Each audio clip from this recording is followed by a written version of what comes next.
Have you ever wondered how many masterpieces are painted in the dark? We live in a world that screams for attention, where we are told that if a deed isn't seen, it didn't happen, that if a life isn't loud, it has no meaning. We hurry through the iron veins of our cities, eyes locked on the pavement, chasing a future that never arrives. But what if the most important person in your life is someone you've walked past 1,000 times? In the heart of a city that had forgotten how to breathe, there was a woman named Clara. She didn't have a stage, a title, or a following. She had a trowel, a bag of seeds, and a patch of dirt that the world considered a wasteland. This is a story about the invisible threads that bind us. The quiet rebellion of beauty, and the profound truth that the things we do when no one is watching are often the only things that truly matter. You might think you're insignificant. You might feel like your efforts are buried in the noise. But stay with me.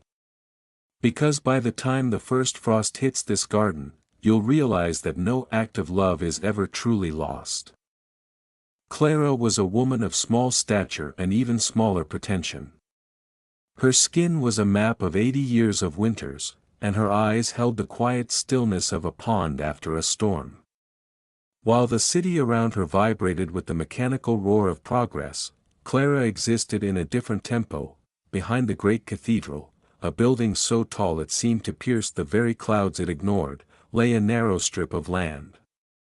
It was a graveyard for cigarette butts, discarded newsprint, and the bitter dust of the subway vents. To the thousands who hurried by, it was an eyesore. To Clara, it was a responsibility. One Tuesday, she knelt. The concrete was cold against her joints.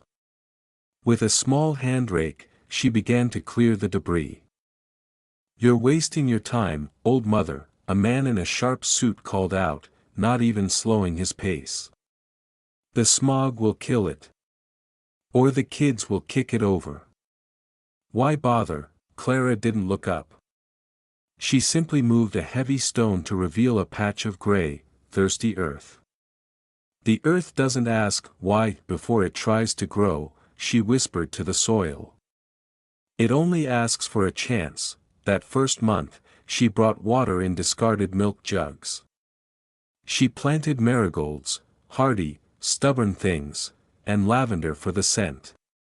People watched her with a mixture of pity and annoyance. In a world of steel, her gentleness looked like a form of madness.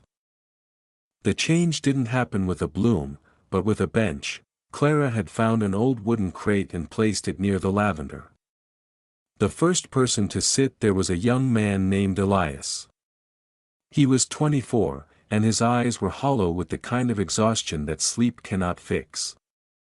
He had lost his job that morning, and the weight of the city felt like a physical hand pressing him into the pavement. He sat on the crate, his head in his hands. The scent of the lavender reached him, a sudden, sharp memory of his grandmother's house, miles and years away. "The lavender likes the afternoon sun," Clara said, not pausing her weeding. "It's a survivor. It thrives in the places other things find too harsh." Elias looked at the tiny purple sprigs. They were covered in a fine layer of city soot, yet they stood upright. "I don't think I'm a survivor," Elias muttered, his voice cracking. Clara stopped. She looked at him, not with the judging eyes of a stranger, but with the steady gaze of someone who had seen 1,000 seasons change. "Everything that grows starts in the dark, young man. You aren't failing. You're just currently underground." For the first time in months, Elias took a breath that reached his lungs. He stayed for an hour. When he left, he didn't run, he walked. As the weeks turned into months, the wasteland became the garden. The marigolds had exploded into a defiant orange. Vines began to crawl up the soot-stained brick of the cathedral.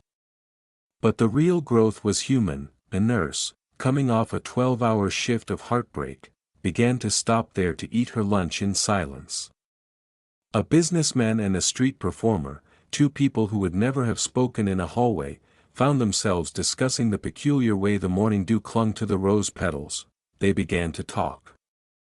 Not about the news or the weather, but about the things people only say when they feel safe.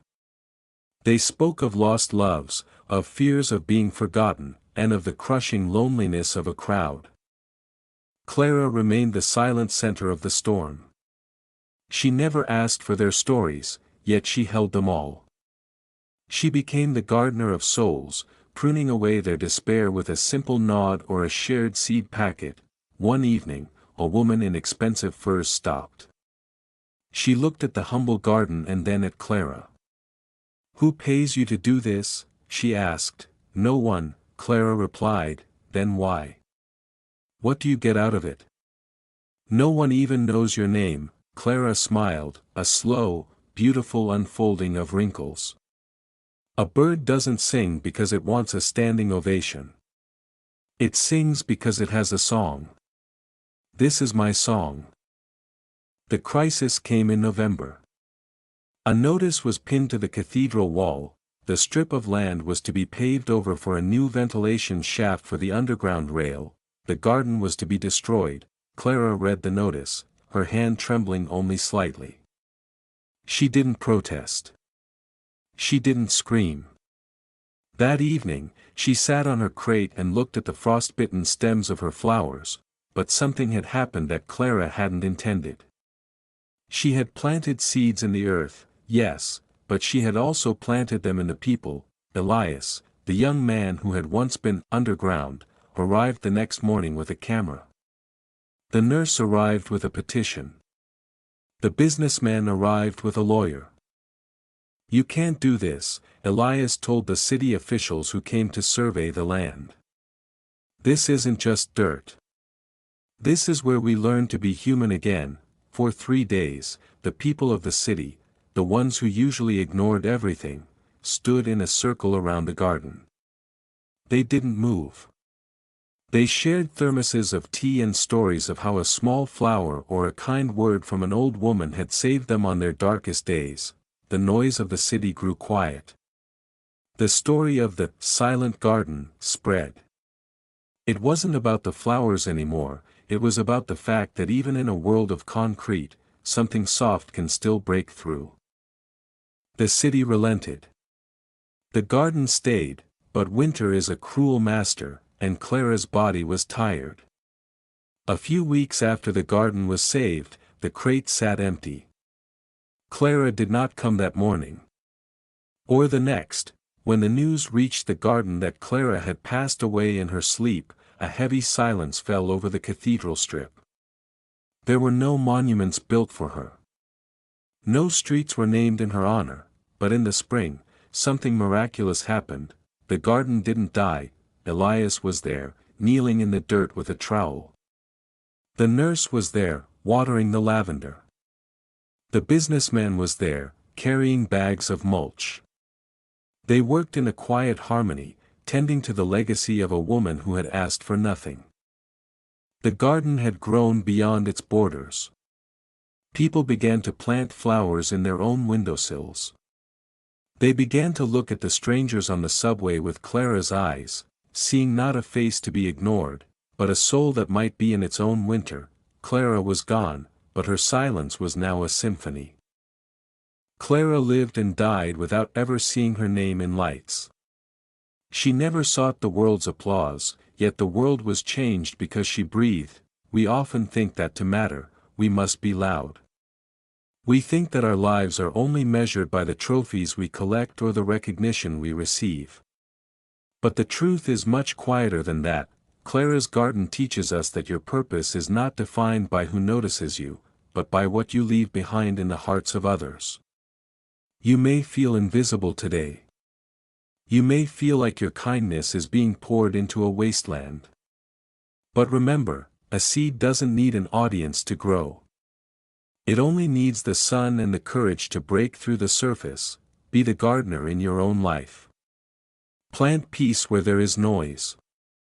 Plant hope where there is concrete. Because in the end, we are not remembered for our titles, but for the shade we provided for others while we were here. the most beautiful gardens are the ones grown in silence.